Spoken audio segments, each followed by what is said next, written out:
Hello everyone, welcome back to my channel. It's Crew of Conkeet here, and I'm back with another pickups video for the month of January and February. Let's take a look.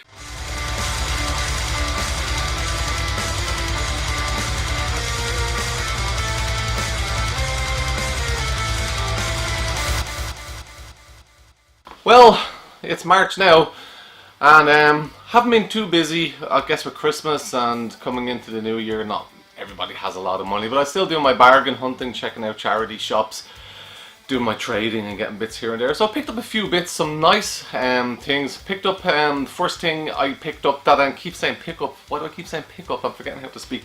Okay, the first thing I picked up is a new console, which I'm pretty excited to have in my collection. Upside down, there. The Intellivision. So anyone into collecting probably knows what this is. It's kind of from around the same time as the Atari 2600 and so on. Mattel, the toy company, made this. This was their kind of answer. That's the controller. It's terrible. I plugged it in, had a few games. Kind of terrible, but it's great to have in my collection. I got a few cartridges with that. I picked that up on the adverts website that I always talk about, so haven't really played any of these. We've got Star Strike, Tron Deadly Discs, the aptly named Soccer, Utopia. We got some Vectron, Skiing, Sub Hunt, and Advanced Dungeons and Dragons. Sounds great, but it's just like a square with a little square moving through it. It's terrible. It's like what's that one? The 2600, the medieval in the castle or something. We loved it back in the day. On where do I start? I started the PlayStation 3 next. A few games I already have. I've got, for some reason, the Korean version of The Last of Us. Amazing game. I played that on, I never played it on PlayStation 3, but I played it fully on PlayStation 4 and it was just so good. Time Shift, which I played on PC, which got kind of panned, but it's not actually that bad a game. Marvel vs. Capcom 3. Not the biggest fighting game fan, but you know, in the collection now.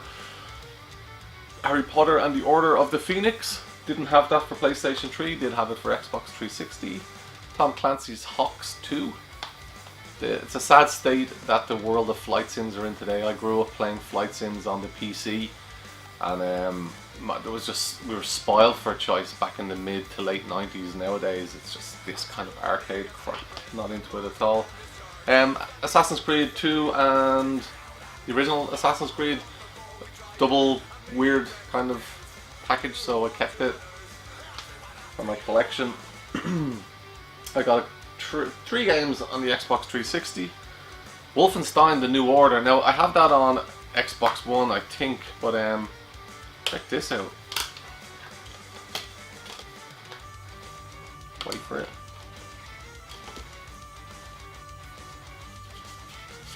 4 discs. Wow, one of them is darker than the other. Can you see that? This disc here is darker. Strange. Anyway, yeah, I have that on. Jeez, it might be Steam that I have it actually. I just know I won't be playing it on the Xbox 360. Picked up these Call of Duty 4 and Modern Warfare 2. I mean, I have them, but I've seen them in a charity shop. They're spotless, never played. And I always feel bad leaving games behind that are that good in charity shops, which is kind of shit because I should leave them behind for people that might appreciate them. But then kids might get them, and kids don't appreciate things, so it's good that they came from a good home. On the PlayStation 2, I got some shit. I got Top Trumps and Star Wars Battlefront 2. Happy with that. Have it already. Same thing I just said. Charity shop. When you see it, I pick it up. And got 2 on the Nintendo Wii. Far Cry Vengeance and Super Swing Golf. Now that's a pretty cool game. That's it's a remake of a Japanese game, or it is a Japanese game called like Lambda Golf or Laba Golf. I'll flash it up here, exactly what it's called. The but I haven't played it yet, but it's meant to be actually really, really great fun. I found it in the charity shop and just picked it up, some shovelware. It's when I got home and checked out what it's about, and I was like, wow, me happy.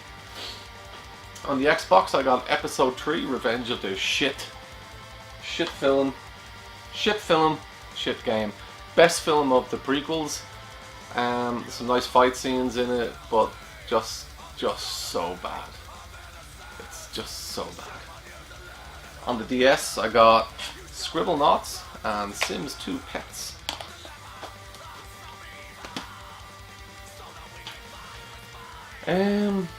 Got some really nice big box PC games. Take a look at these bad boys. I'm so happy about them.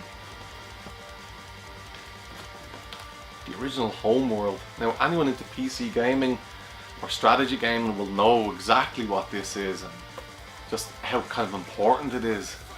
I think I had it back in the day, but Jesus, great to have it again. A complete, perfect PC copy. Here's one of the best games I've ever played on the PC, Dungeon Keeper 2.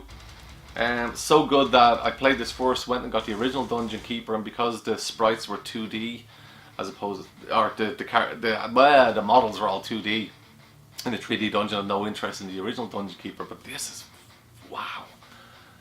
This is just so much fun. If you haven't played this, play it, but don't play the version on your phone. I heard people getting tricked into paying hundreds and hundreds of euro for whatever the fuck. Theme Park World, again, complete, perfect, big box PC version. That was a great game, not as good as the original Theme Park. Unreal Tournament.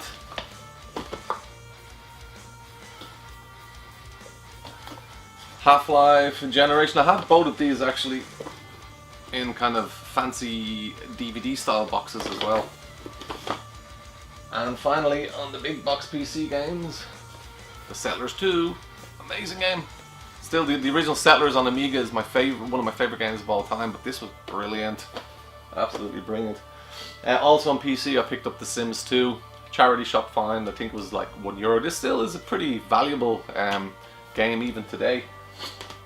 Not rare, just kind of valuable, you know, it hasn't lost its value. Got a few on the Xbox One, finally got myself a copy of Battlefield 1. Pretty cool game, I love the whole World War I era, it's my favourite war. The sequel wasn't great, World War II, games were a bit boring, too many Call of Duties and so on, but anything set in World War I, which is it's a difficult one to make games from, because trench warfare was, okay, not to take away from the atrocities and how bad World War I actually was, but as a basis for a game it's quite boring. You know, the trench warfare isn't an exciting gameplay thing to do. Very interested in World War I, have a lot of books, read a lot about it, so again, I don't want to be insulting or take anything away from the horrors of war, but we're talking about video games, so it's okay. Mount and Blade Warband. Played the original on PC, so I don't know, maybe I'll check that out. Is that any good on Xbox One? Can somebody please tell me? Killer Instinct Combo Breaker Pack. Fucking shit, like that's free, and they released this with a few, like 8 extra fighters or something like that. Full of shit. I'm never going to play it. Not a big fighter game, as I said. Bulletstorm Full Clip Edition. I liked Bulletstorm on the Xbox 360 years ago, so definitely going to play that. And finally on Xbox One, Mad Max, which I hear is fantastic for a movie tie-in, which are usually shit, so looking forward to check that out. And now lastly, down to the PlayStation 4. We've got Agents of Mayhem. Where do you start with the Saints Row series? Like, they started off as a direct challenger or competitor to GTA, and just slowly, what did they become? I do like them, but it's like they're trying so hard to not be GTA. Like Saints Row 4, you were basically a superhero running around, and you get this power where you run so fast you don't even need to get in any of the vehicles anymore, and I hated that. I thought it was so fucking weird. LA Noire on the PS4, I've never played it, and I have it on Xbox 360, so I'm actually playing this at the moment on the PlayStation 4 in 4K. it's criticized that the graphics weren't redone. They were just, you know, it's high resolution versions of the graphics, but it looks fantastic. And that facial animation thing they do, where you scan the people's faces to see if they're telling the truth or lying when you're interrogating them, that looks fantastic even on Xbox 360. Playing it on PS4 is fantastic. I played it in black and white originally because it just looks incredible, but as soon as they said look for doors with gold handles, I was like, oh well, that's the end of me playing in black and white, you fucking idiots. My girlfriend Rachel got me a few PlayStation 4 games. Actually, she got me LA Noire, she got me Crash Bandicoot Insane Trilogy, and Shadow of the Colossus, the remake, and that's meant to be amazing on PlayStation 4. She got me them for Valentine's Day. I was like, wow, she's like the greatest girlfriend. And I picked up Destiny, the limited edition. Now, I've seen lots of stuff about Destiny over the years since it was released. I never had it. It came out when I didn't have a PlayStation 4. So I was always looking forward to playing this first-person shooter and the adventure and the game. I never knew it was a multiplayer only thing. I stuck it in the PlayStation there the other day, well, months ago, weeks ago. I was like, oh fuck, it's a multiplayer game. I never knew that. Very, very disappointing. So there you go, that's my little haul for the month of January and February. As I said, not amazing, but it's that time of year when you don't have too much money and you can't really be spending it on video games because you need to eat food. Because food is, it's literally vital for staying alive. Not as vital as breathing. Like, breathing is probably critical to stay alive, but food is pretty important, so I need to spend my money on the food and the water. Although the water I can get in puddles. No, food, yeah, definitely important. So I need to spend my money more so on food than video games. So hope you liked the video. Please leave a like, please subscribe, and I'll see you on the next one. If you like that video and if you like what I do on the channel, please leave a like and please subscribe because it helps very much. Thank you.